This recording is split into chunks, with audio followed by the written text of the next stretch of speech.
Bienvenidos juristas, ¿cómo andan? El día de hoy les traigo un video muy especial. Yo soy el doctor Esteban Diego de Albuquerque, abogado laboralista y docente. El día de hoy vamos a seguir con este curso de indemnizaciones laborales. Indemnizaciones laborales. Exactamente, el día de hoy vamos a ver lo que se llama indemnización por despido o indemnización por antigüedad. Y el día de hoy les traigo algo muy especial, pero antes les quiero hacer dos avisos. Uno, no siempre corresponde esta indemnización. Recuerden lo que vimos en este video, en este video, en este video, en este video y en todos los otros videos que estamos subiendo en este canal. Recuerden hacer clic ahí y pueden ver los demás videos que subimos si todavía no lo vieron. ¿Subimos? ¿O que subí? No importa. La clase de hoy va a ser muy particular. ¿Por qué?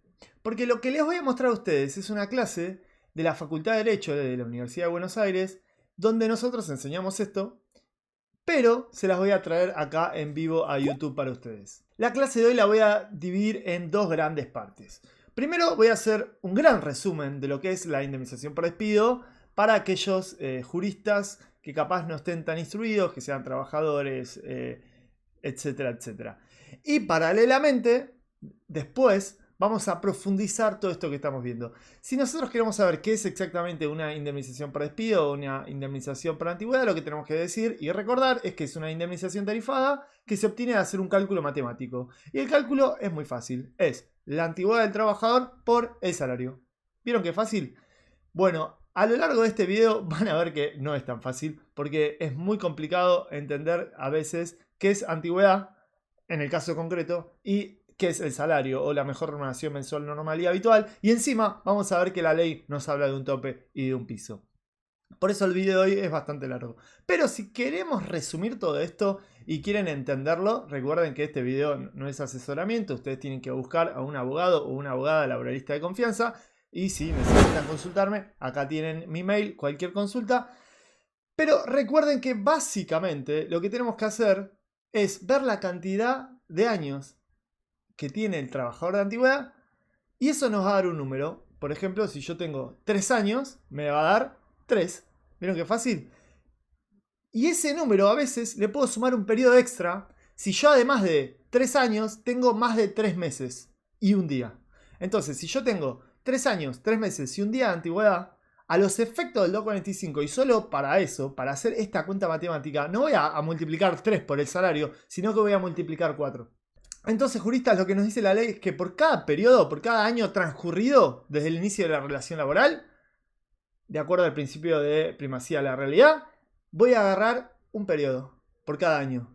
Y si pasaron más de 3 meses y un día, voy a contar con un periodo extra. Dicho de otra forma, si yo tengo 3 años y 5 meses, a los efectos del 245, 4. Si yo tengo 3 años y 11 meses, a los efectos del 245, 4. ¿Se entiende cómo va esto? A lo largo del video lo vamos a profundizar esto y lo vamos a estudiar de una forma más clara. Después, muchas veces lo que hacemos es agarrar el salario. Vamos a ver que acá no hay que hacer promedios, acá no hay que agarrar el último necesariamente, sino hay que agarrar la mejor remuneración mensual normal y habitual. Pero si vos sos un trabajador que tiene, no sé, 3 años y 5 meses de antigüedad y gana 50.000 pesos, el 245 va a ser esos 50.000 por 4. ¿Se entiende?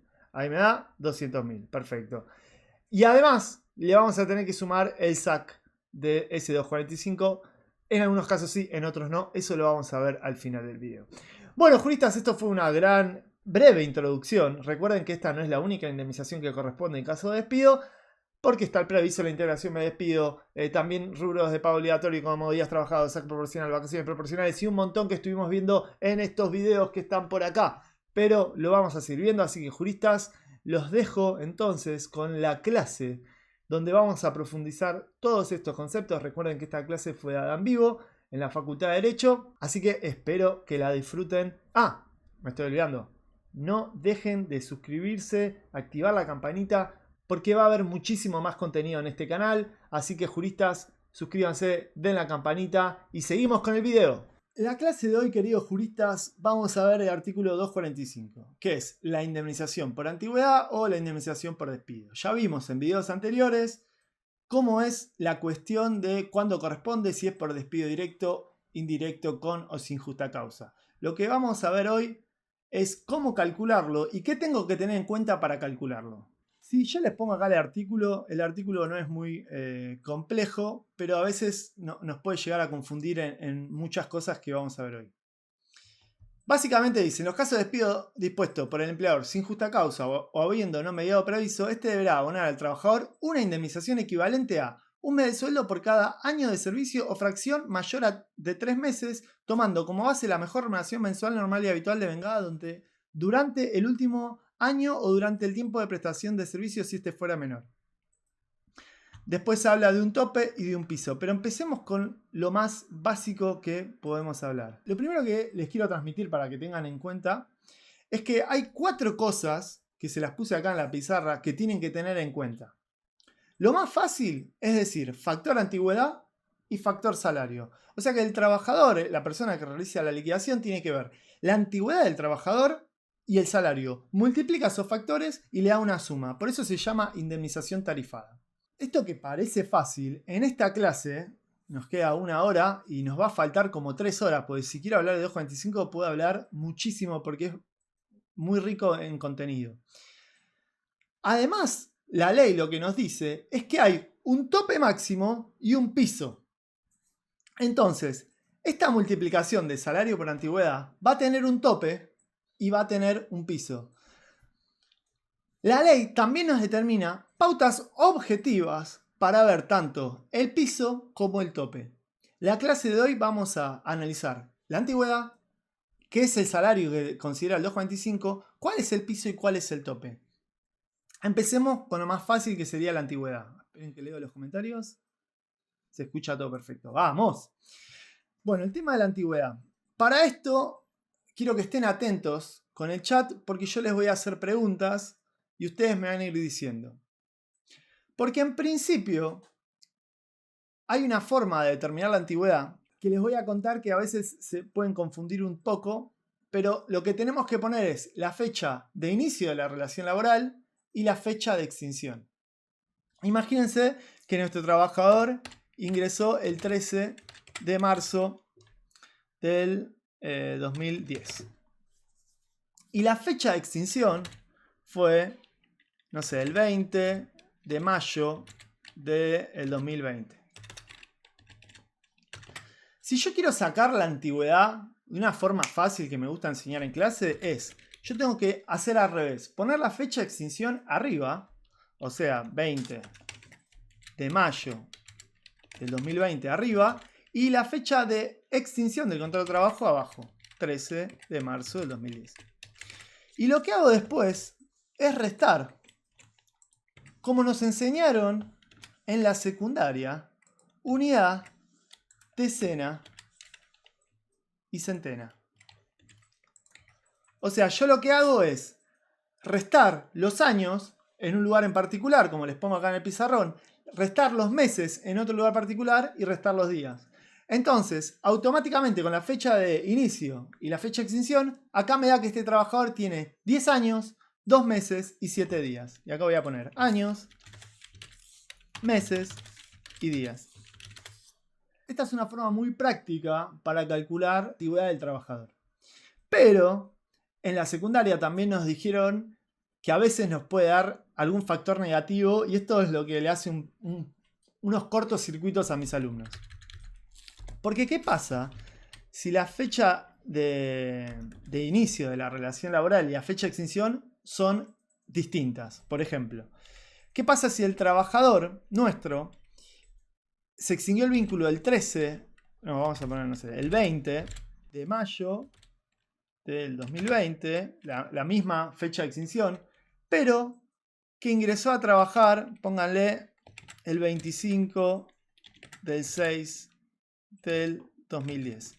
O sea, para los que están perdidos, repito el ejemplo. Este es otro trabajador que ingresó a trabajar el 25 de junio del 2010, como dice acá el pizarrón, pero el vínculo se extinguió el 20 de mayo del 2020.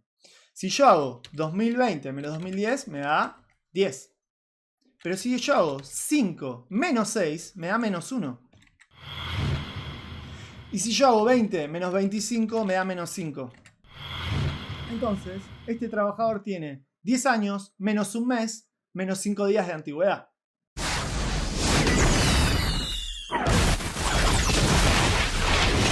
Entonces en la secundaria, en la primaria, nos enseñaron cómo era esta de unidad, decena, centena o años, meses y días. Entonces, ¿cómo puedo pasar esto a algo positivo? Bueno, lo que puedo hacer es pedirle uno al compañero, ¿se acuerdan? Entonces, 10 años, si le saco 1, me da 9. Y como le saqué un año, le tengo que sumar 12 meses. Entonces, menos 1 más 12 me da 11. Decir que tiene 10 años de antigüedad y menos un mes de antigüedad es lo mismo de decir que tiene 9 años y 11 meses. ¿Se entiende? Pero acá, en días, también me está dando negativo. Entonces lo que puedo hacer es pedirle uno al compañero. Entonces, le saco un mes a los 11, me queda 10 meses y le sumo 30 días. Más 30 menos 5, 25. Entonces este trabajador tiene 9 años, 10 meses y 25 días de antigüedad. Esta es una forma rápida para que ustedes en la vida real puedan calcular la antigüedad de un trabajador. Por favor, pónganme en el chat si se entiende esto. Porque por cuatrimestre lo explico 2 o 3 veces y capaz más. Pero es importante que lo entiendan para calcular rápido la antigüedad. Hay otros alumnos que a veces me dicen, no, pará, a mí me gusta sumar y empiezan con los dedos a ver cuántos meses. Pero esto es importante que lo entiendan porque el artículo 245 nos pide que para cada fracción de antigüedad que yo tengo que calcular, lo que tengo que usar es la cantidad de años o fracción mayor a 3 meses. Esto quiere decir que si mi trabajador tiene 3 años de antigüedad, yo de antigüedad voy a usar 3. Pero si tiene 3 años, 3 meses y un día, yo voy a usar 4. ¿Se entiende? Repito, si mi trabajador tiene una fracción mayor a 3 meses, 3 meses y un día, ya contabilizo como un año más. El 245 dice año de antigüedad o fracción mayor a 3 meses. Esto es lo que tienen que tener grabado. Entonces, en nuestro primer caso el trabajador tenía 10 años de antigüedad, 2 meses y 7 días. No llegó a la fracción mayor a 3 meses. Entonces, para el 245, la antigüedad de este trabajador es de 10.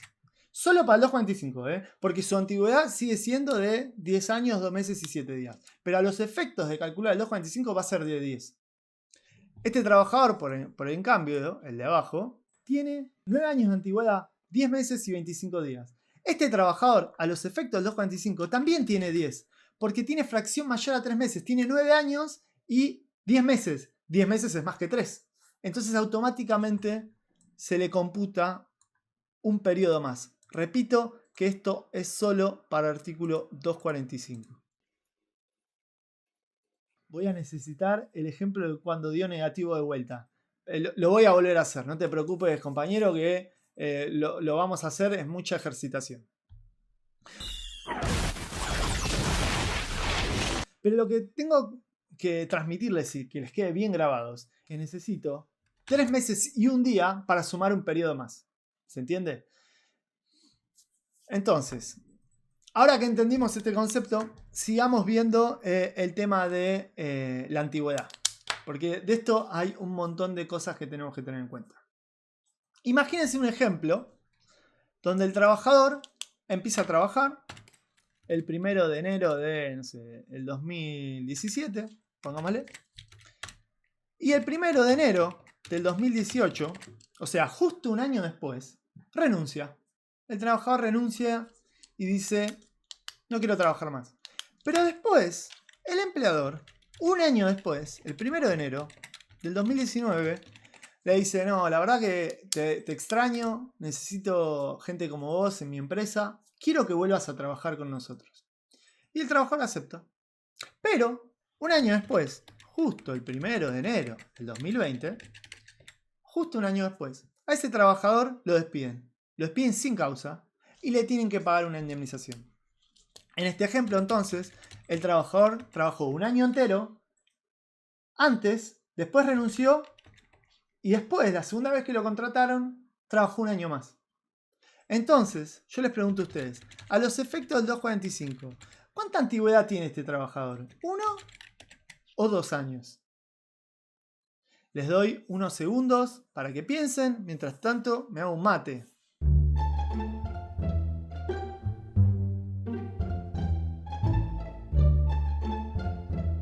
para esto, yo le voy a decir que a los que dijeron 2 años, los aplaudo. Pero lo importante cuando nosotros damos una opinión jurídica es cuál es el fundamento normativo. ¿Por qué 2? Y para eso nos tenemos que remitir al artículo 18 de la Ley de Contrato de Trabajo. También se los pongo acá en el super pizarrón virtual. Dice el artículo: cuando se concedan derechos al trabajador en función de su antigüedad, se considera tiempo de servicio el efectivamente trabajado desde el comienzo de la vinculación, el que corresponderá a los sucesivos contratos a plazo que hubiera celebrado las partes, y el tiempo de servicio anterior cuando el trabajador, cesado en el trabajo por cualquier causa, reingrese a las órdenes del mismo empleador. Entonces, el fundamento jurídico es positivo y está en el artículo 18. El artículo 18 nos dice cómo tener en cuenta la antigüedad. Y esto va a ser muy relevante en un montón de supuestos, como por ejemplo, yo acá me anoté un par. Imagínense juristas, otro ejemplo. Imagínense que este trabajador trabajó la misma cantidad de tiempo, 1 año, y después trabajó otro año. Pero cuando dejó de trabajar el primer año, no renunció, sino que lo despidieron con justa causa. O sea que él trabajó del 1 de enero del 2017 al 1 de enero del 2018, lo despiden con justa causa, le pagan una indemnización, ¡pum!, 100.000 pesos, imagínense, vamos a poner acá 100.000. Y después, la empresa, el empleador, dice: no, la verdad te despedí sin causa, pero la verdad necesitamos que trabajes acá, volver a trabajar. Y el trabajador vuelve. Y al año, en el 2020, otra vez se cansa el trabajador y lo echan. Entonces, en este caso, ¿cómo aplicamos el 245? ¿1 año o 2? ¿Cuál es la respuesta a todo esto? También les doy 10 segundos para que hablen en el chat. Para esto, juristas, nos tenemos que remitir otra vez al artículo 18. Lo acabamos de leer. Si es el mismo empleador y es el mismo trabajador, la antigüedad cuenta. No hay dudas. Lo que sí nos dice la ley, para que tengan en claro, en el artículo 255, el 253 era otro, que este artículo, les repito que fue modificado hace poco, en el 2016, así que ojo si están estudiando libros viejos. Acá hay comentarios que dicen 1 año. No, yo les digo que la respuesta es 2 años. El artículo 18 es claro. Nuestro trabajador va a tener 2 años. Lo que sí dice el artículo que les puse acá, que es el artículo 255, es qué consecuencias jurídicas va a tener las indemnizaciones que ya le pagaron. Y como podemos leer acá, dice, la antigüedad dice reingreso del trabajador, deducción de las indemnizaciones percibidas, artículo 255 de la LST. La antigüedad del trabajador se establecerá conforme lo dispuesto en el artículo 18 y 19 de esta ley. Pero si hubiese mediado reingreso a las órdenes del mismo empleador, se deducirán de las indemnizaciones de los artículos 245, 246, etcétera, etcétera. Lo pagado en forma nominal por la misma causal de cese anterior. Entonces, lo que nos dice la ley es que lo tengo que restar. Los 100.000 pesos que le pagaron antes, lo tengo que restar a la nueva indemnización. Pero hay un detalle que tienen que tener en cuenta que dice en forma nominal. Si pasó 1 año del monto nominal y hay un montón de inflación o lo que sea, no importa, no hay que hacer una actualización de ese monto. ¿Se entiende? La clave está en el artículo 255. Entonces, lo otro que me olvidé decirles del artículo 255 que está ahí en el pizarrón: en ningún caso la indemnización podrá ser inferior a la que le hubiera correspondido si su periodo de servicios hubiese sido solo el último. Así que eso también hay que tenerlo en cuenta. Entonces, juristas, lo que estamos determinando es que la antigüedad del trabajador, si es del mismo empleador, siempre va a ser la misma. Y esto se aplica, por ejemplo, en un contrato a plazo fijo. Volvamos a nuestro superescritorio. Si el trabajador trabajó del 1 de enero del 2016 en un contrato a plazo fijo, pero el empleador el 1 de enero del 2017 lo contrata y trabaja, por ejemplo, 3 años y lo despiden el 1 de enero del 2020, este trabajador, ¿cuántos años tiene de antigüedad? Si hacemos 2020 menos 2016, nos da 2020 menos 4, menos 16, perdón, 4. 1 menos 1, 0. 1 menos 1, 0. O sea que este trabajador tiene justo 4 años de antigüedad. Pero eso, si yo tomo el primer año que yo dije que era un contrato de plazo fijo. La pregunta es, ¿considero este primer año trabajado o no? ¿Este contrato de plazo fijo vale como antigüedad o solo se toman los 3 años de contrato de tiempo indeterminado? Vamos, ya hubo una respuesta correcta que dice 4. ¿Y cuál es la fundamentación jurídica? Les pregunto yo. Bien, lo acabamos de leer, el artículo 18 de la LST. Mismo empleador, mismo trabajador, no importa que sea jurídicamente vinculante ese contrato a plazo fijo o no, es la misma antigüedad. ¿Por qué digo no importa si es jurídicamente vinculante? Porque ustedes saben, lo que prima, este principio de primacía de la realidad, nos dice que no importa la forma, sino lo que realmente pasó. Y muchas veces el empleador usa contratos de plazo fijo de forma fraudulenta. Y ahí no existiría duda, porque la consecuencia jurídica del contrato de plazo fijo sea fraudulento es que se convierte en un contrato de tiempo indeterminado. Entonces ahí tampoco existiría duda de que son 4 años de antigüedad en este caso. Pero más allá de eso, el artículo 18 es claro, no importa la modalidad, si es mismo empleador, mismo trabajador, se computa como antigüedad. Acá hay una consulta y habla de retiro voluntario. Consulta a la compañera. Si una persona del Estado hace retiro voluntario, por ejemplo, 7 años y después vuelve a trabajar, ¿se aplica el artículo 18? Todo lo que es empleo público es una materia bastante complicada y no necesariamente depende de la ley de contrato de trabajo. Ustedes saben que de acuerdo al artículo 2 de la ley de contrato de trabajo, en principio la ley de contrato no se aplica en el Estado, salvo regulación expresa, ya sea por convenio colectivo o decreto, lo que sea, que diga que se aplica la LST. En el Estado hay organismos que aplican la LST, hay organismos que no lo aplican. De todas formas, hay normativa dentro de la ley de empleo público que dice que se le tiene que respetar la antigüedad del trabajador.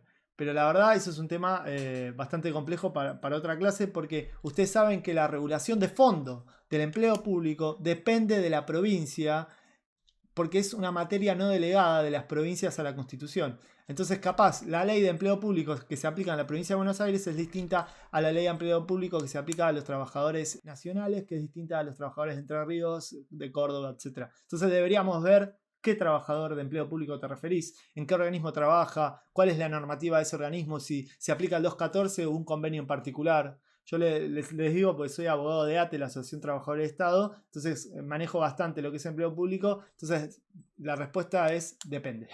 Bueno, sigamos entonces. Otro supuesto, ¿qué pasa si ese primer año, en vez de ser un contrato de plazo fijo, es eventual? O sea, ese trabajador fue contratado con la modalidad del contrato de tiempo eventual, digamos, trabajó un año y después trabajó 3 más y después lo echan. El primer año lo tengo que tomar a consideración. Voy a autorresponderme y decir que sí. ¿Por qué? La misma fundamentación jurídica que di recién. Artículo 18. ¿Se entiende? Otro ejemplo, que ahora voy a esperar a que respondan, por una cuestión de educación.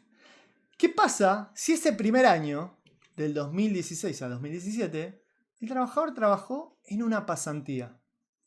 Después le dijeron, no, la verdad vos sos un excelente pasante, te voy a contratar como trabajador, y trabajó 3 años más. Y después, ¡pum!, lo despiden sin justa causa. El mismo ejemplo, pero el primer año fue un contrato de pasantía. ¿Ahí cuántos años de antigüedad tiene a los efectos del artículo 245? ¿3 o 4? Más tarde. Mate con Yuyo, clave. 2000 años más tarde. Bueno, la respuesta, queridos juristas, es depende. Porque en principio, si nosotros vamos a la ley de pasantías, nos dice que el contrato de pasantía no es un contrato de trabajo. Entonces, si no es un contrato de trabajo, ahí estoy viendo respuestas, dice 4 años. Muchos que dicen 4, algunos 3.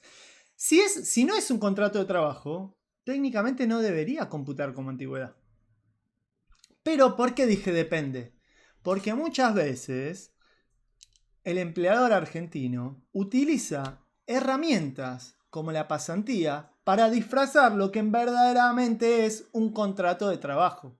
Y la pasantía, la ley que crea las pasantías, establece un montón de reglas, que no puedes trabajar más de 20 horas, que tiene que haber un convenio con una universidad oficial, que vos de verdad tenés que aprender, o sea, no es tipo un trabajador que se llama pasante y está en un call center, no, pará, o sea, ¿puede pasar que un trabajador en un estudio jurídico sea pasante? Sí, pero hay límite de jornada y hay límite de horario.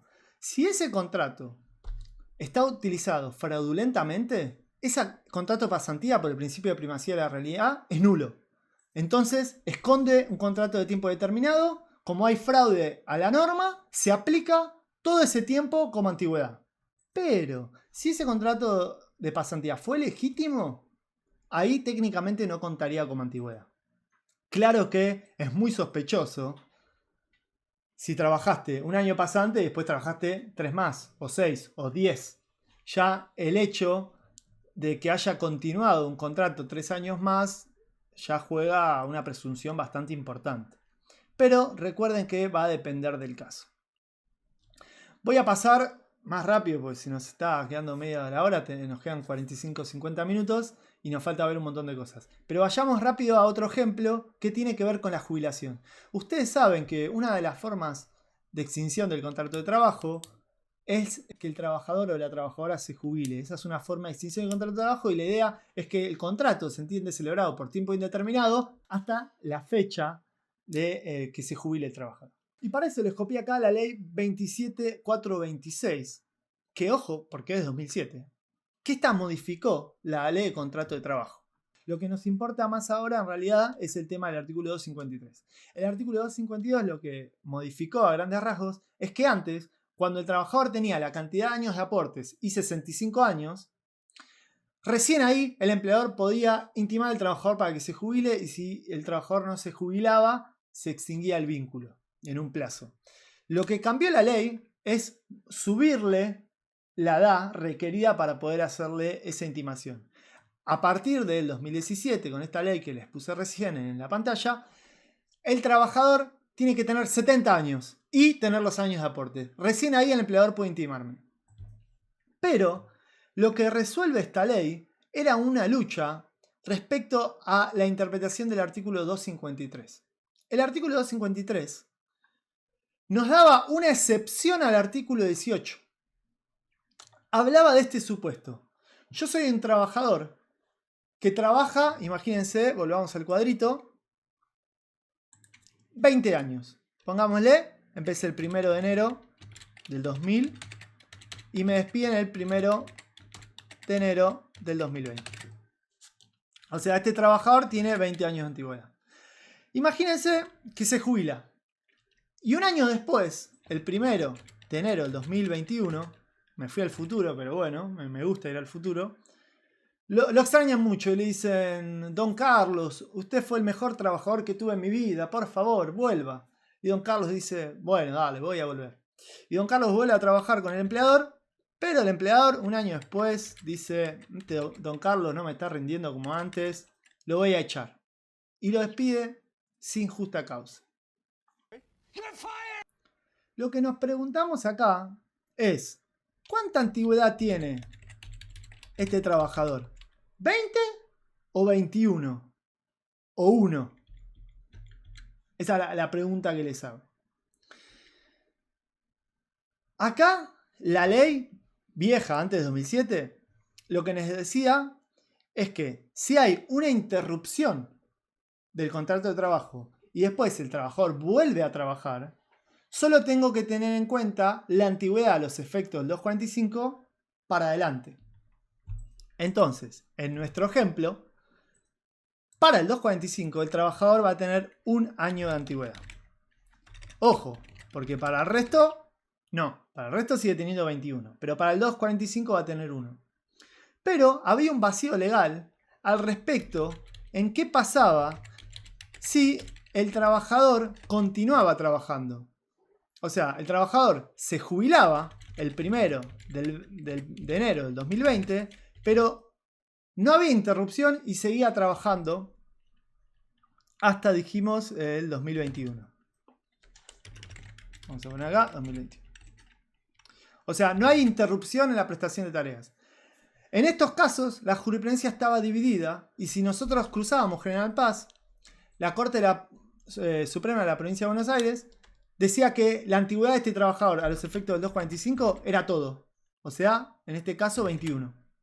Y si estábamos en Capital Federal, de acuerdo al plenario cuoto de capa, que se los puse acá, cuoto de capa, solo teníamos que tener la antigüedad después de la jubilación, que en nuestro caso era 1 año. Esto fue modificado por la ley y ahora directamente dice que la antigüedad que cuenta para el 245 es solo la posterior al cese. O sea que la antigüedad del trabajador jubilado como que se reinicia solo a los efectos del 245. Vean lo fácil que es decir antigüedad, año o fracción mayor a 3 meses y lo complicado que se puede analizar en la práctica. Hay un montón de otras cosas que podríamos hablar de antigüedad, pero vayamos avanzando. Hasta ahora hablamos de factor antigüedad. Hablemos un poco de factor salario, que también hay muchas cosas que decir. Tenemos 40 minutos, estamos bien. En principio, lo que estuvimos viendo en los videos anteriores es que hay una diferencia entre el salario que tomamos, dependiendo del caso, y el artículo 245 no nos habla de cualquier salario. No nos habla del criterio de proximidad, que quiere decir lo mismo que cobraba el mes pasado, sino que nos habla de la mejor, les puse ahí, remuneración mensual, normal y habitual de vengada. Es decir, que para ver qué salario tomo, tengo que tener en cuenta un montón de factores y no tengo que agarrar simplemente el último, ¿se entiende? Sino que tengo que agarrar la mejor remuneración mensual, normal y habitual de vengada. Es verdad que la mayoría de trabajadores mensualizados ganan siempre lo mismo, entonces a veces es muy fácil determinar cuál es la mejor remuneración mensual normal y habitual porque agarro la última.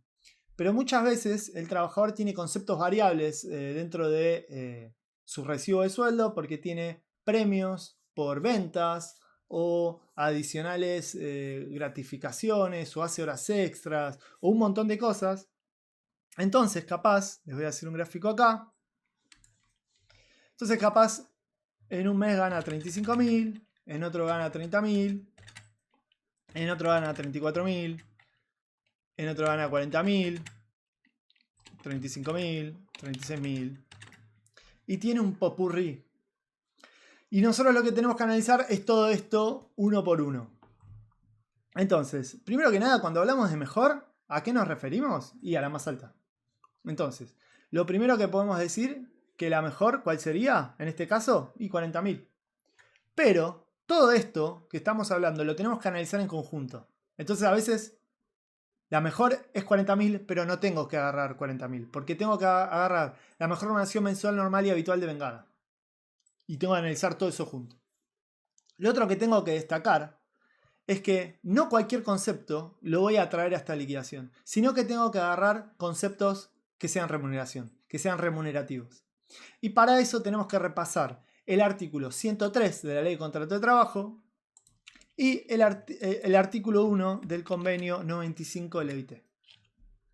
Esto ya lo habrán visto, pero remuneración a los fines de esta ley se entiende por la contraprestación que debe percibir el trabajador como consecuencia del contrato de trabajo. Y habla de un par de reglas. Que tiene que ver con un mínimo, con el salario mínimo vital y móvil y con el tema de que poner a disposición la fuerza de trabajo del trabajador es suficiente. Y el artículo 1 del convenio 95 de la OIT, una norma supralegal, dice lo mismo, muy parecido. Dice, a los efectos del presente convenio, dice, el término salario significa la remuneración o ganancia, sea cual fuera su denominación o método de cálculo, siempre que pueda evaluarse en efectivo, fijado de acuerdo por la legislación nacional, debido a un empleador a un trabajador en virtud del contrato de trabajo escrito verbal, por el trabajo que este último haya efectuado o deba efectuar, por el servicio que haya prestado o deba prestar. Básicamente, juristas, todo lo que percibe el trabajador, en principio, es remuneración. La ley sí nos dice algunas excepciones en el artículo siguiente que les pongo acá de costado, que es el 103 bis. Y en otro supuesto con el artículo 106, etcétera, etcétera.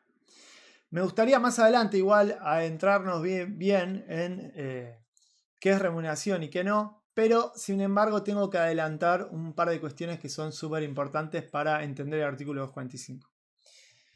En principio, todo el salario del trabajador, recuerden que vimos en el video anterior la diferencia entre neto y bruto. El salario antes de los descuentos es todo remuneración. Y lo que se saca de ese peso de remuneración o no tiene que ver con los beneficios sociales. Y que tiene que ver, acá dice, por ejemplo, los servicios de comedor de la empresa, los reintegros de gastos de medicamentos, gastos de la provisión de ropa, etcétera, etcétera, útiles escolares.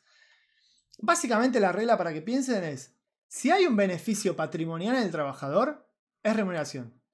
Y si está compensando un gasto acreditado, un viático o un gasto acreditado, ahí no es remuneración. También les pongo de costado el artículo 106. Dice, los viáticos serán considerados como remuneración, excepto en la parte efectivamente gastada y acreditada por medio de comprobantes, salvo lo que en particular expongan los estatutos profesionales y convenciones colectivas de trabajo. ¿Qué quiere decir esto? Si a mí me dan 100 pesos por mes para gastar en SUBE, en principio, si a mí no me piden que yo lo acredite, esto me está significando un aumento patrimonial en mi persona. Entonces, eso sí es remunerativo. Entonces, esos 100 pesos que me dan para gastar en SUBE, lo tengo que sumar al 245. En cambio, si a mí me piden que yo acredite cada gasto que hago, cada SUBE que me tomo, cada taxi que me tomo, no va a constituir remuneración y no lo voy a tener en cuenta en el 245. Y esto se puede aplicar en un montón de casos. Lo mismo si la empresa me da un teléfono y me lo paga. Y ese teléfono lo uso laboralmente, pero también lo uso para mi vida privada. Entonces, yo voy a poder calcular una suma por lo que mi empleador paga mensualmente por ese servicio telefónico y encima, si son buenos, van a poder sumarle un gasto en concepto del celular si es que me lo entregó la empresa y me lo entregó de forma particular. Pero si el empleador le da el celular solo para hacer llamadas laborales en horario laboral, ahí uno podría decir, no, para eso no es remuneración porque es un gasto que tiene para realizar tus tareas. Y lo mismo, este concepto se puede aplicar a si el empleador me paga una cochera, o si me da un auto, o si me paga la nafta. Si ese concepto, ese beneficio, se mezcla con la vida personal del trabajador, eso es remuneración y eso lo voy a contemplar en el 245. Si ese beneficio solo es laboral, si el auto solo lo uso para el trabajo, duerme en el trabajo, ahí no es remuneración. Si el auto me lo llevo, lo puedo usar para visitar a mi tío, para irme de vacaciones, para lo que sea, ahí es otro cantar. Perfecto. Acá una compañera dice muy bien la diferencia entre salario percibido de vengado, eso lo iba a analizar más adelante, pero recuerden la diferencia que es, el salario percibido es lo que yo recibo, o sea, lo que me pagan por mes, no sé, 35.000 pesos, pero el de vengado es lo que me deberían, lo que tengo derecho yo como trabajador a percibir, que a veces puede ser igual o a veces no, a veces puede ser superior el salario de vengado. ¿Por qué? Por diferencias salariales, porque me tienen mal categorizado, etcétera, etcétera, etcétera. Ya vamos a ver bien eso. Bueno, volviendo al tema de remuneración. Lo que sí es importante, que no lo podemos estudiar en profundidad porque no tenemos tiempo, pero es muy importante que tengan en cuenta, que hay conceptos que se llaman no remunerativos, pero que son remunerativos. Es como vieron los Simpsons cuando dice, está la verdad y la verdad. Bueno, acá lo mismo. Los convenios colectivos, los sindicatos, a través de las empresas, muchas veces dicen, bueno, le vamos a aumentar el pago de este mes a los trabajadores, pero con una adicional no remunerativo. ¿Por qué lo hacen? Porque si no es remunerativo, no hay que pagar aportes ni contribuciones.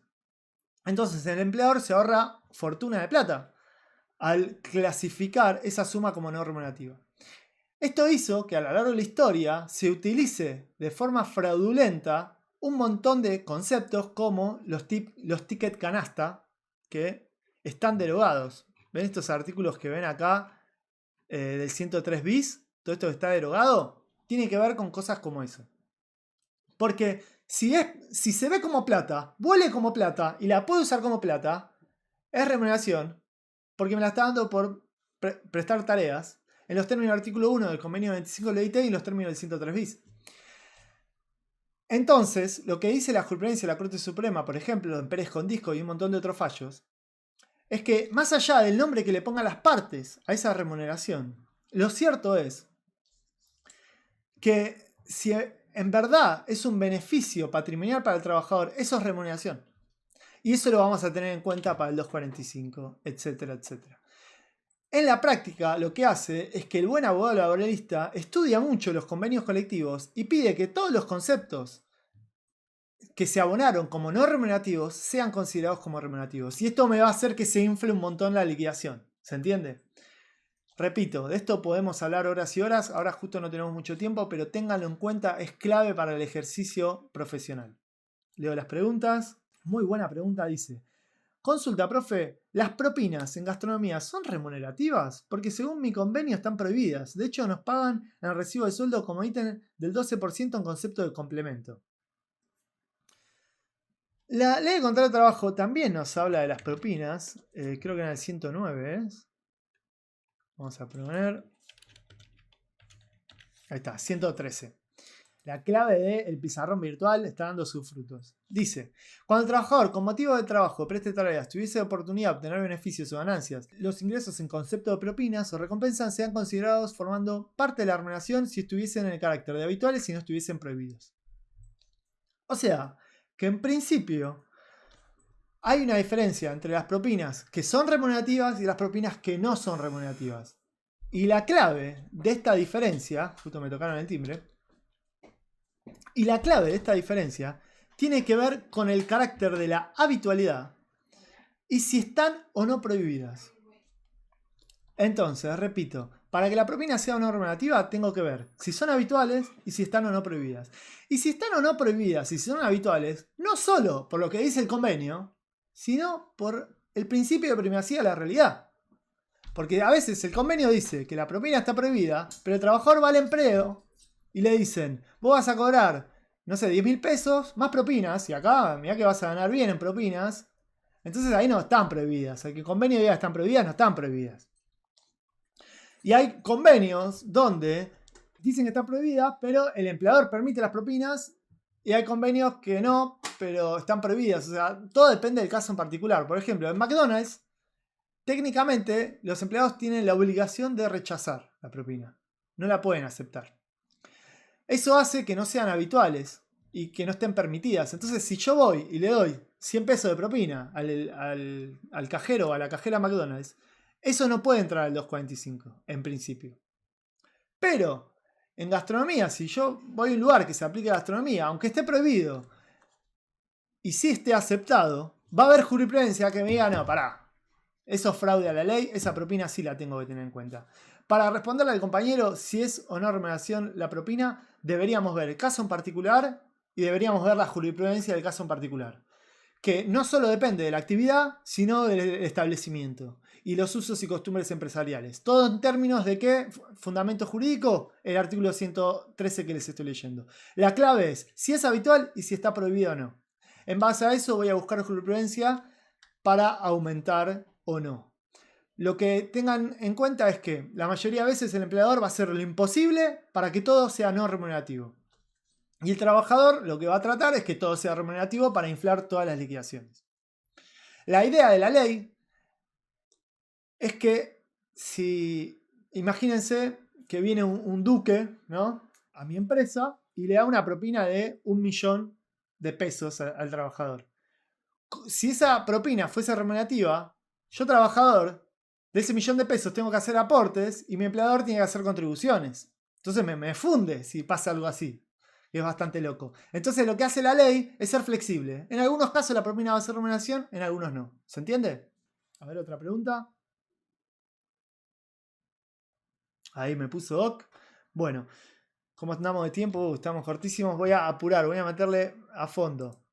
Entonces, estábamos viendo la remuneración. Ya más o menos vimos los aspectos generales más importantes. Después, que sea mensual quiere decir que se devengue mensualmente. Si yo hago horas extras, un mes sí y 11 no, eso no es mensual. Ahora, si todos los meses hago horas extras, podría ser mensual. La cuestión que vamos a ver más adelante es, ¿el SAC es mensual o no? Porque dijimos que se paga 2 veces al año, pero se devengaba día a día. Entonces ahí va a haber jueces que nos digan, el SAC es mensual porque se devenga día a día. Y hay jueces que me digan, no, el SAC no es mensual porque se paga 2 veces al año. Y esto va a tener consecuencias en los cálculos que vamos a ver a continuación. Después nos habla la norma de normal y habitual. Para hablar de normal, la ley no nos define qué es normal. De hecho, es un concepto re complicado. Hay un filósofo argentino, Río Z, ahí está, que habla mucho de la normalidad. ¿Y qué es normal? Y bueno, la normalidad es un concepto súper subjetivo que depende de un tiempo determinado, de una persona determinada, de qué interpretamos por normal. A los efectos del 245, lo que tiene dicho la jurisprudencia es que no se aleje mucho de nuestro concepto particular. Pero cada juez tiene una interpretación distinta de qué es normal. En el ejemplo que les puse acá, imagínense que un mes el trabajador percibe 60.000 pesos. ¿Por qué? Por algo excepcional. Tuvo unas ventas extraordinarias o trabajó 1.000.000 de horas extras, etcétera, etcétera. Entonces, en este caso, ustedes dirán, la mejor remuneración, como dice acá el pizarrón, es 60.000. Pero eso no es normal, porque mirá, venía ganando 35, 30, 34, 40, 35, 36, 35, 60. Esos 60 no son normales. Entonces, lo que diríamos es que no se tiene que aplicar. Esto no sería parte del 245. Pero hay quienes dicen, no, pará, esos 60.000 responden a una necesidad normal de la empresa. Esos 60.000 responden a una necesidad normal de la empresa porque todos los diciembres hay pico de venta. Entonces es normal que en diciembre ganes 60.000. Entonces sí lo voy a tener en cuenta. ¿Ven lo complicado que es ese concepto? Hay jueces que lo que hacen es un promedio, suman todo esto y lo dividen por la cantidad de meses, ¿no? Acá tengo 1, 2, 3, 4, 5, 6, 7, 8. Vamos a poner 9, 10, 11, 12. O sea, sumo el último año. Creo que hay una forma más rápida de hacer esto, pero bueno. Tengo miedo que se me cierre todo. Agarran ese monto y lo dividen por 12. O sea, sumo y me da 37.500. Pero la ley no me deja hacer promedios. Pero los jueces lo usan para ver qué es normal o no. Entonces, en base a este concepto, analizan, de acuerdo a su criterio, de acuerdo al caso particular, qué es normal o no. Les recuerdo que hay un plenario que prohíbe hacer promedios para el 245, sino que tenemos que armar este Frankenstein, que es la mejor remuneración mensual normal y habitual. No tenemos tiempo, sigamos adelante. ¿Qué es habitual? Lo mismo, es bastante subjetivo definir la habitualidad, pero la mayoría de jurisprudencia es que dice que de estos 12 meses, al menos la mitad tiene que haber percibido sin concepto. Imagínense, estamos hablando de horas extras. Si yo en enero cobro horas extras, febrero también, pero en marzo no. Pero acá sí, pero acá no, pero acá sí, pero acá no, pero acá sí, pero acá sí, pero acá no, pero acá no. ¿Se entiende? Entonces, si al menos la mitad del año percibiste ese concepto, va a ser habitual. Si no, no sería habitual. Todo esto, repito, es súper relevante cuando hablamos de remuneración variable. Vamos a avanzar porque tenemos poco tiempo. Lo último, que ya lo dije antes, que es devengada. Si a mí me pagan 1.000 pesos por mes de remuneración percibida, pero la devengada es más alta, tengo que agarrar la devengada. Bueno, hasta ahora más o menos vimos de una forma bastante rápida y acelerada el factor de antigüedad y el salario. Vamos a ver rápido dos cosas. Tengo 20 minutos, estoy bien. Que tienen que ver con el piso del artículo 245 y el tope. En primer lugar, el piso nos habla de 3 meses y un día. O sea, en principio, yo para poder cobrar el artículo 245, lo que muchos dicen es que tengo que tener 3 meses y un día de antigüedad. ¿Por qué? Porque el artículo 92 bis, que les pongo acá, crea el periodo de prueba. Y el periodo de prueba es un periodo donde el trabajador se encuentra a prueba los primeros 3 meses de la relación laboral y si se lo despide no se le tiene que pagar el 245. Es la gracia del periodo de prueba. Sea o no bien visto, porque la idea de la Constitución en el 14 bis es proteger al despido arbitrario. Entonces hay algunos que dirán, bueno, pará, en un trabajador con menos de 3 meses de antigüedad no tiene protección. Entonces, bueno, eso podrá ser una crítica, pero lo que dice la ley es que mínimo necesitas 3 meses. Y un día, porque es fracción mayor a 3 meses. O sea, 3 meses y un día. Entonces, si yo tengo 2 meses de antigüedad de 2,45 me va a corresponder 0. Si me despiden con o sin justa causa. ¿Se entiende? Pero, antes de que se cree el periodo de prueba, hubo un plenario que se preguntó esto, que es el plenario Zawadi, que es del 30 de marzo de 1979, como les pongo acá de costado. Este plenario dice esto exactamente, que mínimo necesito 3 meses y un día, y si no, no me corresponde 2,45. Pero después del plenario se modificó la ley de contrato de trabajo y se creó este 92 bis. ¿Por qué 92 bis? Porque se agregó después de la ley de contrato original.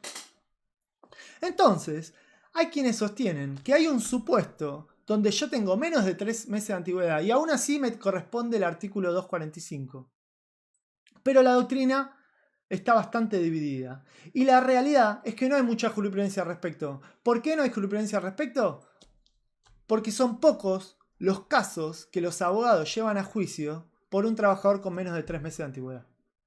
¿Se entiende?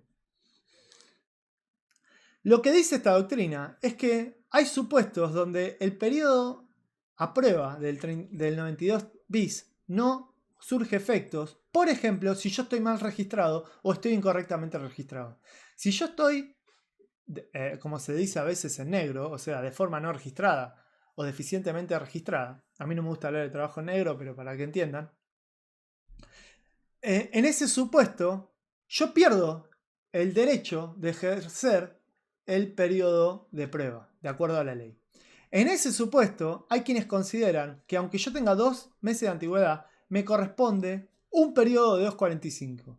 ¿En base a qué? En base al piso del 2,45. El 2,45 al final dice, se los estoy buscando,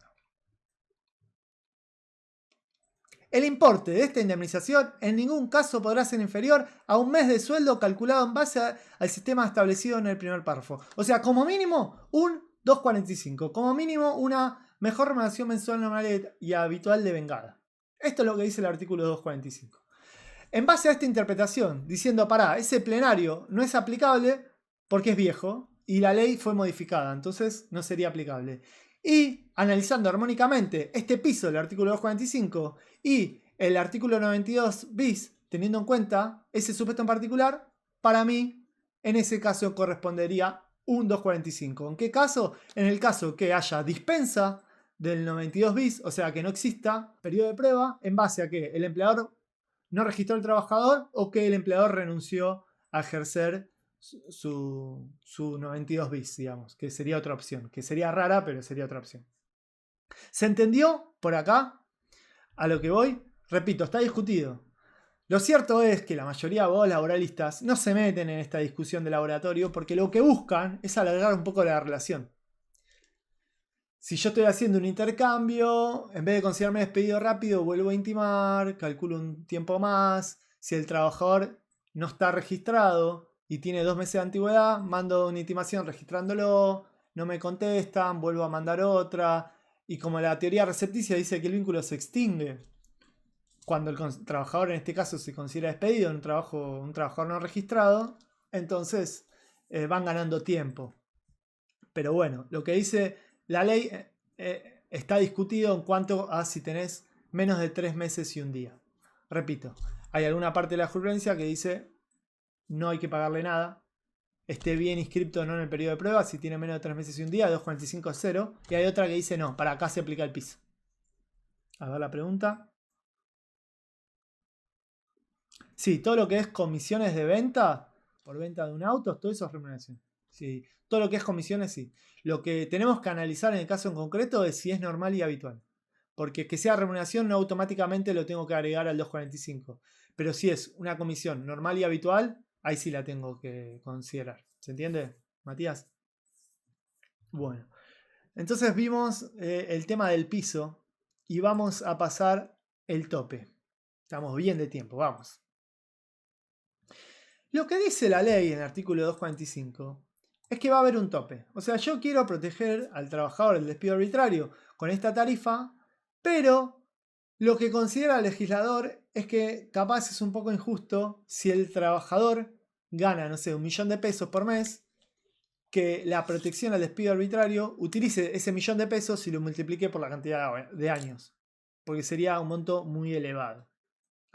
Pero lo que dice el legislador es que el tope va a variar. ¿En base a qué va a variar? Y se los leo. Dicha base, la base es la mejor remuneración mensual normal y habitual de vengada, no podrá exceder el equivalente a 3 veces el importe mensual de la suma que resulte del promedio de todas las remuneraciones previstas en el convenio colectivo de trabajo aplicado al trabajador al momento del despido. Y sigue, acá se los dejo de costado. Pero básicamente lo que tenemos que tener en cuenta es que dentro de la aplicación de las fuentes del derecho tenemos la existencia de convenios colectivos de trabajo. Un convenio colectivo de trabajo, ustedes recordarán, ustedes vieron en Elementos, es un acuerdo colectivo celebrado, por ejemplo, entre un sindicato y una cámara empresaria, que es presentado ante el Estado, ante el Ministerio de Trabajo, y es homologado. Y eso le da una fuerza de ley a ese acuerdo y se aplica a toda la actividad en particular o a todo ese grupo de trabajadores. Ese convenio colectivo, por ejemplo, comercio, recién el compañero habló de gastronómicos, etcétera, etcétera, tiene un montón de escalas. Y tiene, por ejemplo, no sé, maestranza, vendedor, no sé, vendedor A, vendedor B, vendedor C, lo que sea, 1 millón de cosas. Si yo agarro todas las categorías y las divido por la cantidad de... Cada categoría tiene una escala salarial. Entonces, no sé, el vendedor capaz cobra 30.000, maestranza 20.000 y así. Si yo agarro todas las categorías, las sumo y hago un promedio, me da lo que se llama el salario promedio convencional. El salario promedio convencional es un promedio de todas las categorías del convenio colectivo. Esto, conforme lo dice acá el artículo 245, es algo que publica el Ministerio de Trabajo. Lo que dice la ley es que si yo agarro ese salario promedio convencional y lo multiplico por 3, me va a dar el tope. Upa. Vamos a poner eso. Entonces, yo tengo, repito, un convenio colectivo con un montón de escalas. Esas escalas salariales, si yo hago un promedio, me da el salario promedio convencional. Si yo multiplico ese salario promedio convencional por 3, me da un tope. Por ejemplo, imagínense que el tope, el salario promedio convencional sea 35.000.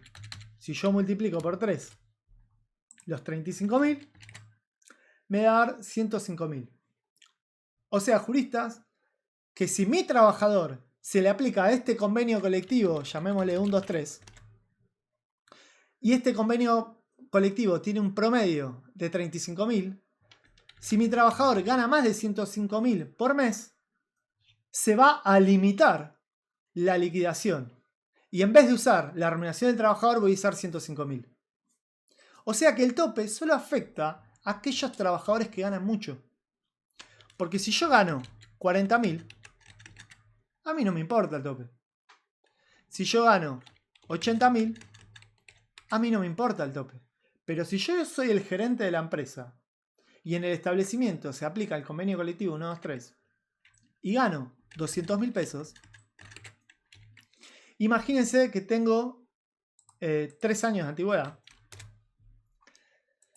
Si yo agarro la base del 245, debería ser estos 200.000 y multiplicarlos por 3. O sea, 200.000 por 3 me da 600.000. Pero lo que me dice el tope es que no, pará. Vos no tenés que agarrar 200.000. Vos tenés que agarrar el tope del artículo 245. Que en tu caso, como se aplica el convenio colectivo 123, el salario promedio convencional es 35.000 y el tope es de 105. Entonces lo que dice la ley al desnudo es, en vez de multiplicar 200 por 3, multiplica 105.000 por 3. Y si yo hago 105.000 por 3, me da 315.000. O sea que a mi trabajador, la ley le está sacando casi la mitad de la indemnización. Y esto, en el 2004, la Corte Suprema dijo, pará, hubo muchos planteos de la inconstitucionalidad del tope. Repito, yo si agarro la ley desnuda, tengo que agarrar el tope. Que el tope va a depender del trabajador en particular y de qué convenio en colectivo se aplica en particular. Pero la Corte en el 2004, en el fallo Bisotti con AMSA, que ustedes seguro conocerán, dijo, pará. A veces este tope es confiscatorio. Y cuando ese tope es confiscatorio, no hay que tenerlo en cuenta al 100%. Hay unas preguntas ahí. Sí, acá dice, ¿se aplica el tope aunque esté fuera de convenio? Bueno, estimado, muchas veces el empleador hace figurar al trabajador fuera de convenio, pero eso está mal, eso es un fraude. Yo diría en el 90% de los casos. Hay muy pocos trabajadores que en verdad estén fuera de convenio. Que algunos dicen que el ejemplo son por ejemplo, los trabajadores de estudios jurídicos, que dicen que ahí hay una especie de no aplicación de ningún convenio y algunos casos en particular. Pero en la mayoría de casos, el empleador te registra como fuera de convenio, pero sí se aplica un convenio. Entonces, ante ese fraude, sí se aplicaría un convenio. Y podría reclamar el salario devengado y un montón de diferencias salariales. Otra pregunta. Y si en verdad está fuera de convenio y no corresponde al convenio, ahí no hay tope. Bueno. Perfecto, acá una compañera, Wanda, dice 33%. Bien. Vamos a volver con Bisotti. Lo que dice Bisotti es, pará, este tope, cuando me perjudica mucho y es confiscatorio, no es inconstitucional del 100%, sino que la Corte Suprema de la Justicia de la Nación crea una interpretación de la norma y dice que hasta un 33% está bien. Si la indemnización que me corresponde es un 33% menos por la aplicación del tope, ese tope va a ser constitucional. Pero si me perjudica más del 33%, ahí ese tope va a ser confiscatorio e inconstitucional. Vamos a explicarlo con un ejemplo. Yo tenía anotado el ejemplo verdadero de Bisotti, que era un médico, que lo que pasó es que en esa época se estancó la negociación colectiva, entonces el tope quedó muy abajo y le sacaban una barbaridad de plata en la indemnización a Bisotti. Por eso él planteó la inconstitucionalidad del tope. Pero vamos a poner un ejemplo. Vamos a usar este ejemplo. Dijimos que ganaba 200.000 el trabajador y que tenía 3 años de antigüedad. Y que el tope era de 105. Lo que yo tengo que ver es cuánto hubo de reducción. Entonces, una forma de hacerlo es ver qué porcentaje, haciendo la llamada regla de 3. Otra vez, matemática cuántica para abogados. Entonces, si 200.000 es el 100%, lo que yo tengo que ver es cuánto es 105.000. Perdón. Entonces, tengo que hacer 105.000 por 100, por 100 dividido 200. Lo que me está dando acá, hice cualquier cosa, vamos a hacerlo otra vez.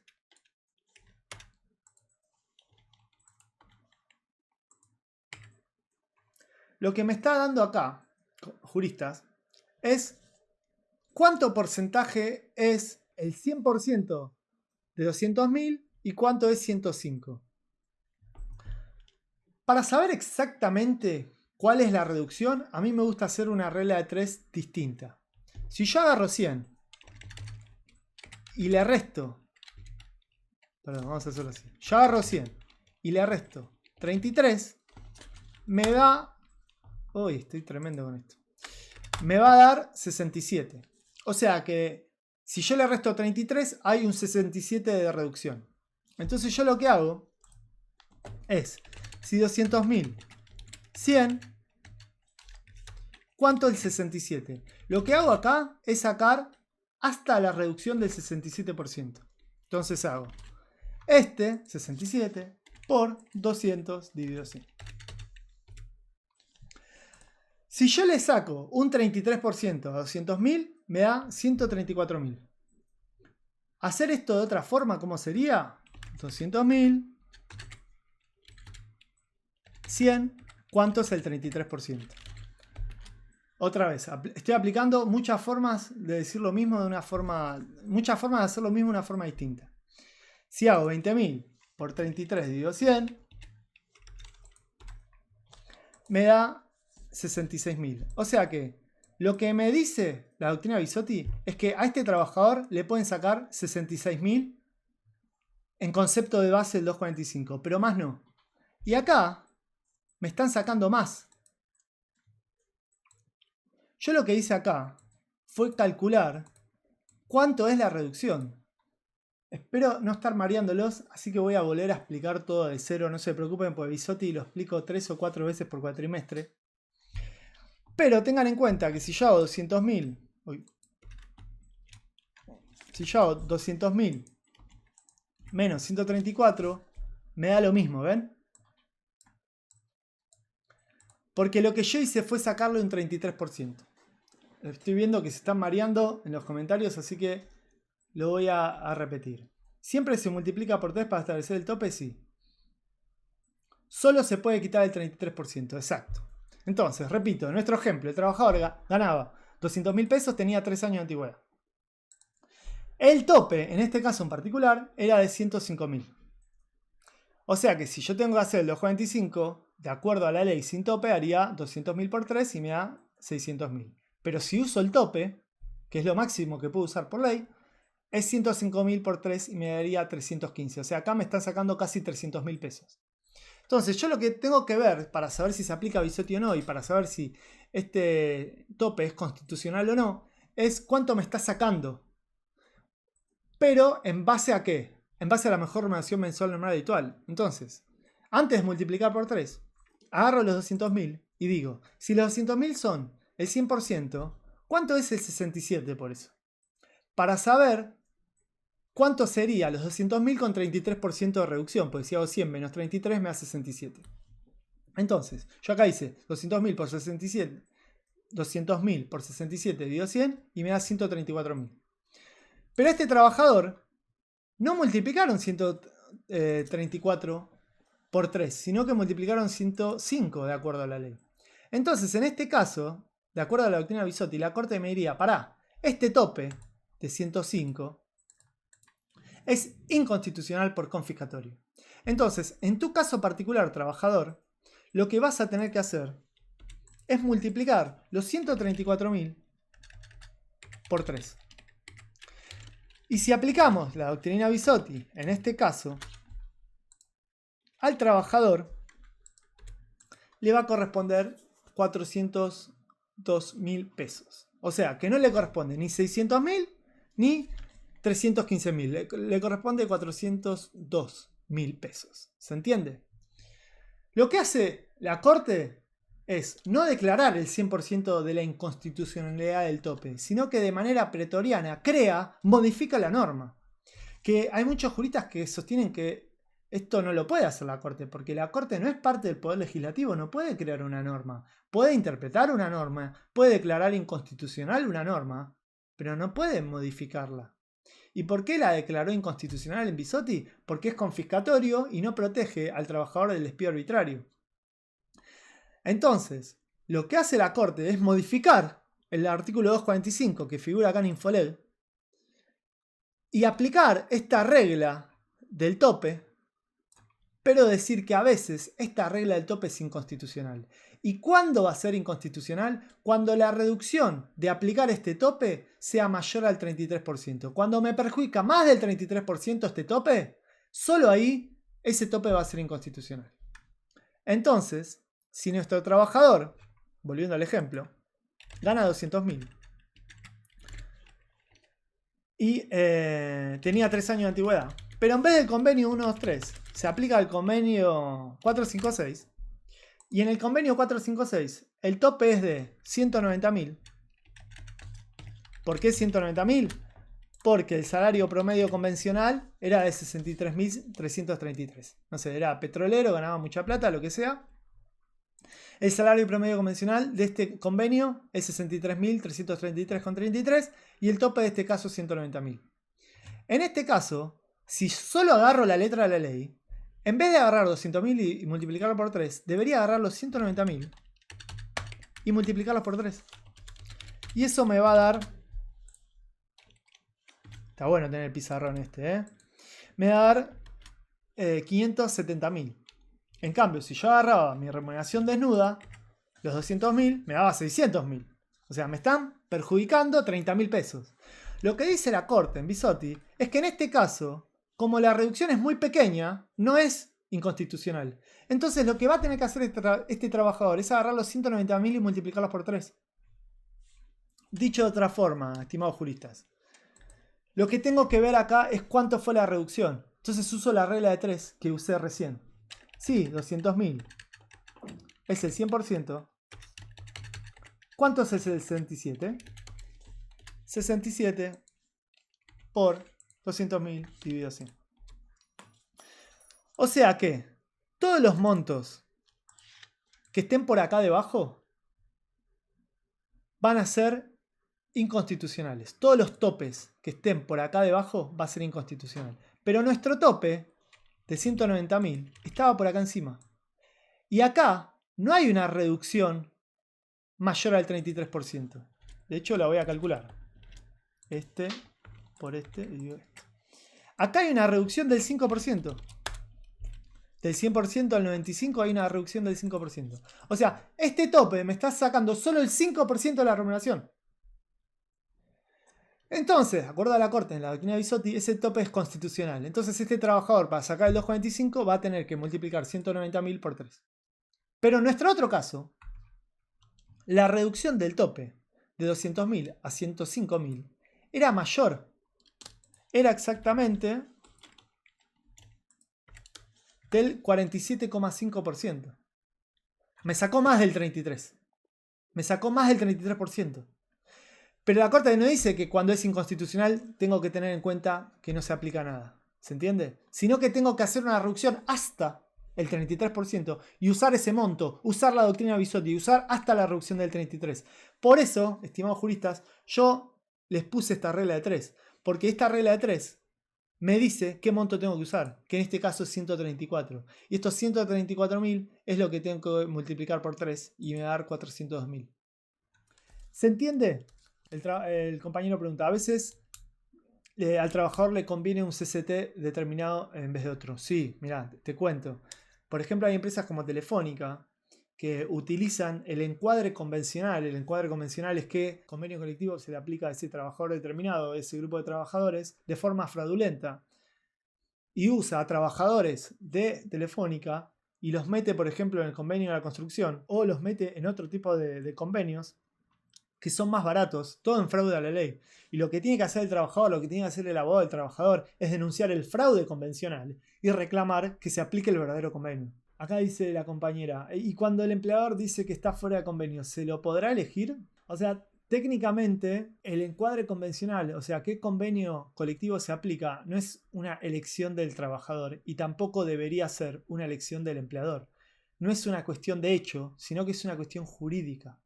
Lo que pasa es que en la realidad tenemos 1.000.000 de convenios colectivos, hay mucha desinformación, hay mucho conflicto de interpretación en qué convenio se aplica, porque hay casos que son re obvios, pero hay casos que son re complicados. Por ejemplo, una fábrica que usa plástico y usa vidrio para producir una lamparita, no sé, lo que sea.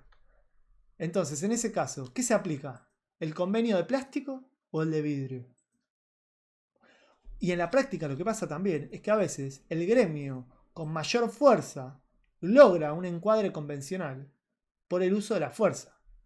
Hay muchos ejemplos con el gremio de camioneros donde la presión del gremio es tan fuerte que hace que se aplique el convenio de ellos en lugares donde en realidad no debería aplicarse. Pero es un tema muy complejo, el del cuadro convencional, súper apasionante. Yo tenía muchas ganas de hacer un video de esto, pero ahora es bastante largo para verlo ahora. Pero si están atentos, prometo hacer un video de este tema que me encanta. Bueno, ¿se entendió? Para hacer un gran repaso, y disculpen que me paso por la hora, mil disculpas, pero básicamente hay 4 cosas que tengo que tener en cuenta.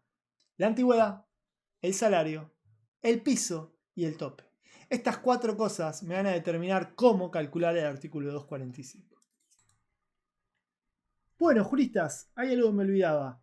Estuvimos hablando del SAC, estuvimos hablando del artículo 245, pero la pregunta que nos tenemos que hacer es, ¿se tiene que calcular el SAC en el artículo 245? Y esa es la pregunta que nos vamos a hacer a continuación.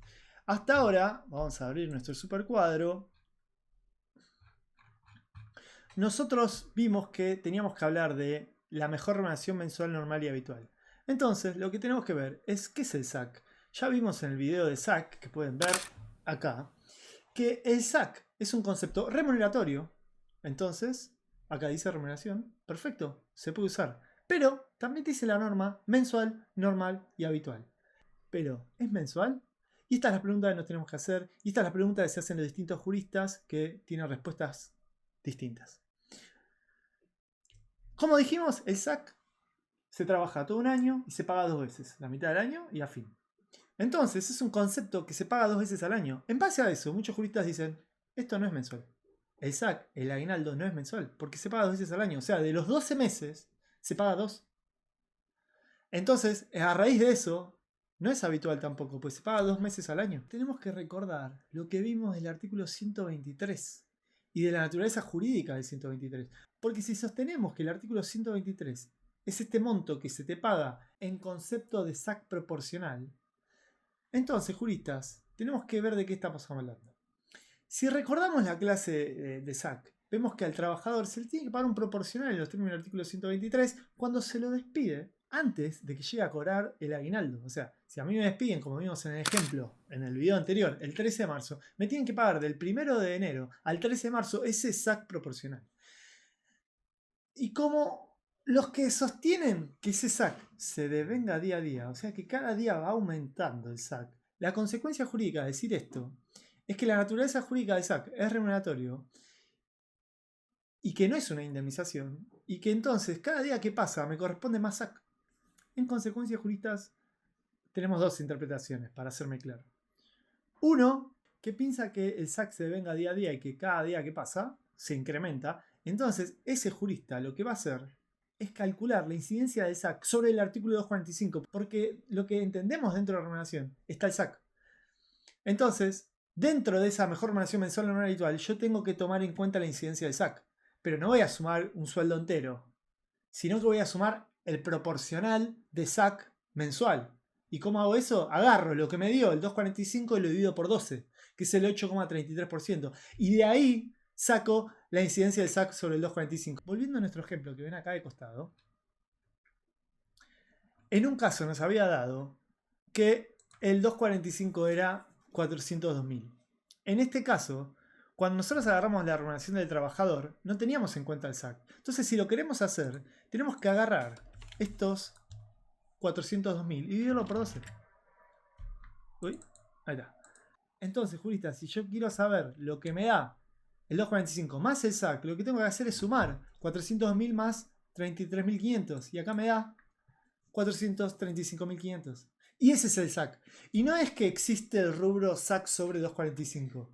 Pero lo calculamos aparte, por una cuestión metodológica, por una cuestión de transparencia, para que el que esté leyendo la liquidación entienda nuestros cálculos. Pero en realidad el SAC integra el artículo 245. No existe SAC del 245. El SAC integra el 245 para los que pensamos así y lo calculamos igual. Que esto es doctrina firme si cruzamos la General Paz en la Corte Suprema de la provincia de Buenos Aires, por ejemplo. Pero, si nosotros hablamos de la Cámara Nacional de Apelación de Trabajo, hay un plenario que se llama Tulosai, que acá le pongo los datos, que nos dice que no hay que tener en cuenta la incidencia de SAC en el 245. Exacto. En este supuesto, no hay que tenerlo. ¿Por qué? Porque esos juristas entienden que como el SAC se paga 2 meses al año, no es mensual. Y como no es mensual, no se aplica en el 245. De todas formas, la vigencia de ese plenario, en mi opinión jurídica, está fuertemente cuestionada. Por muchas razones. Primero, por la ley que les pongo acá, que básicamente dice que crea un fuero de casación en la Justicia Nacional del Trabajo y le saca todo el poder a los plenarios. Pero lo cierto es que los plenarios, en la actualidad, las cámaras los está aplicando a pesar de esta ley.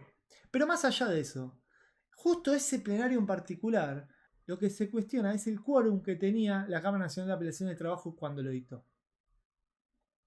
De todas formas, les digo que es una doctrina bastante minoritaria, la que no aplica el plenario de Tolosai en la Cámara Nacional de Apelación de Trabajo. Yo tengo un par de fallos, se los voy a poner, que dicen esto que estoy diciendo y lo fundamentan muy bien, pero lo cierto es que no es doctrina mayoritaria. Sin embargo, se los quería decir. La moraleja de esta historia es que si litigamos en Capital Federal no hay incidencia del SAC sobre el 245 y si litigamos en Provincia de Buenos Aires, por ejemplo, sí hay. La diferencia es que un trabajador en Capital capaz cobra 402.000 en vez de los 33.500 y el mismo trabajador con la misma antigüedad pero que litiga en provincia cobra 435.500. Si quiere hacer lo mismo pero en otro caso, en este caso que vivimos acá, donde al trabajador de indemnización le correspondía 570.000, lo que tenemos que hacer es 570.000 dividido 12 y eso nos da 47.500. Entonces, si sumamos lo que me da el 245 más el saque de 245, me da 617.500. ¿Entienden? O sea, ¿es relevante esto? Y sí, es el 8,33% más. O sea, es un montón de plata. Pero en Capital Federal, en principio, si aplicamos la doctrina del plenario de Tolosai, no hay que tenerlo en cuenta, y en provincia sí. De todas formas, si ustedes nunca litigaron ni en provincia ni en capital, sepan que la tasa de intereses que aplica la Cámara es superior a la de provincia. Así que no es que conviene litigar en provincia porque no existe el plenario de Tolosai. No, ojo, tengan en cuenta que a veces conviene litigar en capital por el tema de la tasa, pero bueno, me estoy adelantando en un montón de temas que no tienen nada que ver con el SAC del 245, pero quería dejarlo en claro. Entonces, ¿cómo lo calculo? Agarro lo que me dio el 245 y lo divido por 12. Así de fácil. ¿Cuál es la fundamentación jurídica? El SAC se devenga día a día. Entonces hay que integrarlo porque si es mensual, pues se devenga día a día. Es diario, es mensual también. Y la otra posición dice, no, se paga 2 veces al año, eso no es mensual, eso no tiene incidencia en el artículo 245. Ya vamos a ver en qué casos sí tiene incidencia, en cuáles no. Ya vimos el tema de vacaciones proporcionales también, que también está discutido, pero en el tema del 245 depende de dónde litiguemos y qué jurisprudencia estemos utilizando. Recuerden que los plenarios en principio son jurisprudencia de aplicación obligatoria. Pero bueno, también está discutido la aplicación de los plenarios en base a la ley que les puse recién. Bueno, juristas, esto es todo. Un agrado tenerlos acá. Recuerden de suscribirse, apretar clic en la campanita, compartir el video, darle like, etcétera, etcétera, etcétera. Muchísimas gracias por todo. Juristas, nos vemos la próxima.